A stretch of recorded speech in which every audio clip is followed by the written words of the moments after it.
Alright, what's up? How are you guys doing? New Leveling Arise vid. Today we're back with another Proof 20 vid. So as you know, the Proof 20 has been like updated, you could say, and it's way harder now. The power is pretty hard.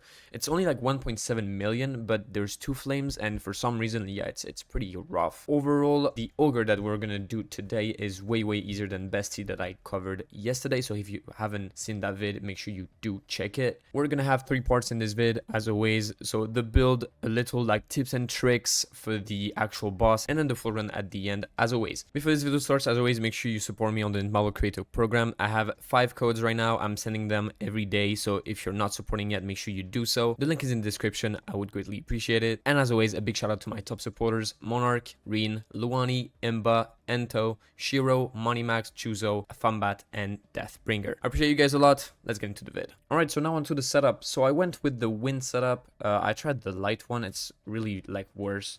Obviously you can do it with like probably staff and huntsman, or staff and like the gold tail. I tried both. Both were worse than double wind, but like it still works just fine. Double wind, DKD, Stormbringer, obviously no DKL, even though the weapon is not bad. Like obviously you're not gonna run it. Goto, Melin, Ayla. Goto is basically gonna be useless for the first like 50% of the fight, because it's only useful whenever you break the boss to get his buffs. But his buffs are so good and makes like the second part of the fight so easy that it's just worth it. If you don't want to run him, or you don't have him, I don't know, you can just run a third support, it doesn't matter. For the shadows, Beru, Serbi, and Bestie. When it comes to sets, obviously it's pretty standard. Curse and Obsidian on Song Jinwoo, because you don't have mana problems. If you have mana problems, you can just run something else like Expert. It's gonna be way worse though, so I would just like make sure you don't have mana problems, or even like run the mana blessing maybe. I don't know. I will see the blessings afterwards anyways. And for the supports, I feel like that's the new setup. That's like the best. So Wish, 4-piece Wish is like insanely good. Then you run Holy on the other side, or like Guardian, whatever. But I have Guardian here with Sylph. So you have like 1 Wish, 1 Sylph, 1 Guardian, 1 Holy, and then a full blessing. I feel like that's the new setup. That's like really good. Obviously, if your breaker that supports you needs like analysis to break easier, you can just run analysis. On this run, you don't need it, so you can just run another like additional damage set. Then for the skills, the usual electric shock for the damage. This skill is just like too good.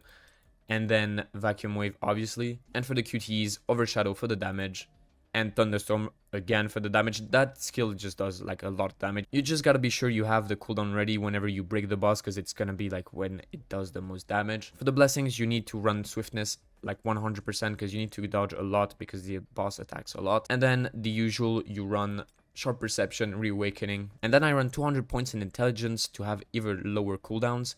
And because of this, I run Intuit. If you just run full like attack straight up, you can just run either weakness detection or like bloodlust. Even like double-edged sword, it works fine. And when it comes to cores, nothing too crazy. The mana consumption one on Song Jinwoo is kind of important. The 5% attack one is important. And then on the subs, it just doesn't matter. I just put anything that gave me like a lot of BP. All right, now we're just gonna jump into the run real quick to like show you a few things, like the important stuff that you need to know on the boss. There's no like real mechanic on this boss though. You just need like the main mechanic is that you need your 2 weapons to be on the same element. I think that's what it is, the Proof 10. But like on the run itself, there's no like real gimmicky thing like Bestie has. All right, so now we're on the run, and basically there's not really like anything really important, just the break phase we're gonna check afterwards. And just the start, I guess, you want to have the same rotation over and over again if you can. Sometimes the rotation is off, it doesn't really matter that much. So basically I usually go Shadow Step into Vacuum Wave, into Stormbringer, into the Dagger Toss, and then DKD at the end. You can do Dagger Toss just after the Vacuum Wave, it works just fine too. Just usually you want to use DKD at the end, obviously. And then make sure you use your skills whenever they're up. The boss doesn't have any like gimmicky things.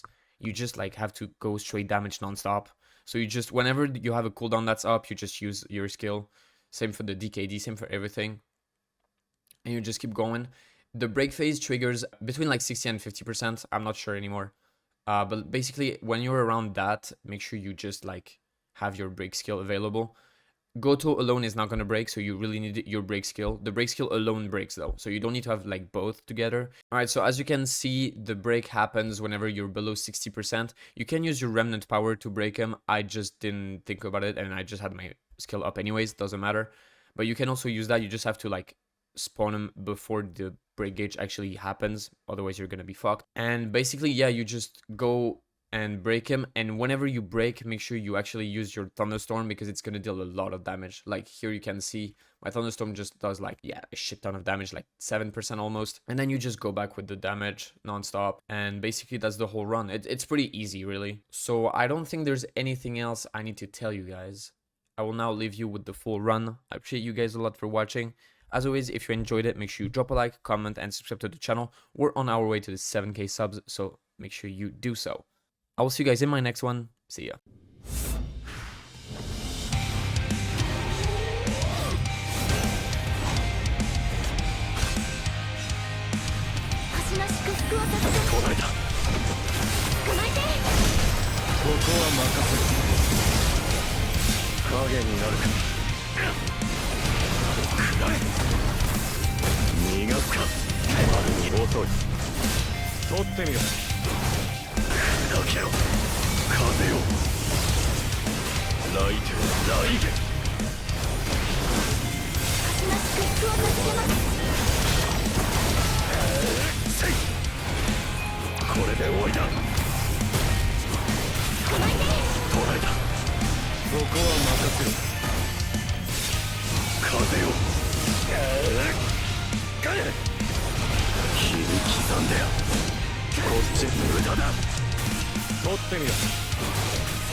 つまらない相手だ。